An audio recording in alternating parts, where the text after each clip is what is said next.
Videos Bazar కోసం మంచి ఉద్యోగిగా ఉండటం ఎలా ఒక ఉచ్చుగా మారుతుందనే ఆసక్తికరమైన అంశంపై మీకోసం ఈ శీఘ్ర సారాంశం. మనం ఆఫీస్లో పర్ఫెక్ట్గా పనిచేస్తే వెంటనే ప్రమోషన్ వచ్చేస్తుందని అనుకుంటాం కదా, కానీ అసలు నిజమేంటంటే అదే మన కెరియర్ ఎదుగుదలను ఆపే అతిపెద్ద ట్రాప్ అని ఈరోజు మనం తెలుసుకోబోతున్నాం. మొదటిది, మీ పనిలో మీరు అద్భుతంగా రాణించడం వల్ల ఆ స్థానంలో మిమ్మల్ని రీప్లేస్ చేయడం కంపెనీకి చాలా కష్టమవుతుంది. అందుకే మేనేజర్లు మిమ్మల్ని ఆ రోల్లోనే ఫిక్స్ చేసేస్తారు. మీరే ఆలోచించండి, ఒక పాత యంత్రం ఎలాంటి ఇబ్బంది లేకుండా పనిచేస్తుంటే దాన్నెవరైనా అప్గ్రేడ్ చేస్తారా చెప్పండి? ఇక్కడ మీ పరిస్థితి కూడా అచ్చం అంతే సుమా.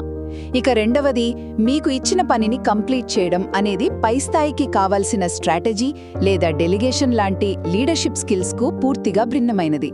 ఇక్కడ మీరు వేసుకోవాల్సిన ప్రశ్న ఏంటంటే, మీరు కేవలం మీ టాస్క్లను స్పీడ్గా చేస్తున్నారా, లేక ఒక నిజమైన లీడర్గా మారడానికి అవసరమైన స్కిల్స్ నేర్చుకుంటున్నారా? చివరగా, నా పని నేను చేసుకుంటున్నాను కదా అని మీరు ఏమీ అడగకుండా సైలెంట్గా ఉంటే మీరు ఆ పొజిషన్లోనే చాలా హ్యాపీగా ఉన్నారని మేనేజ్మెంట్ పొరబడుతుంది. అందుకే నేను నెక్స్ట్ లెవెల్కి పూర్తిగా రెడీగా ఉన్నాను అనే ఒక బలమైన నెరేటివ్ని మీరే స్వయంగా అధికారుల ముందు క్రియేట్ చేసుకోవాలి. సామర్థ్యం అనేది కేవలం మీ ప్రస్తుత ఉద్యోగాన్ని మాత్రమే నిలబెడుతుంది, కానీ మీ తదుపరి అడుగును మీరు స్పష్టంగా వినిపించినప్పుడే మీ కెరియర్లో నిజమైన ఎదుగుదల సాధ్యమవుతుంది.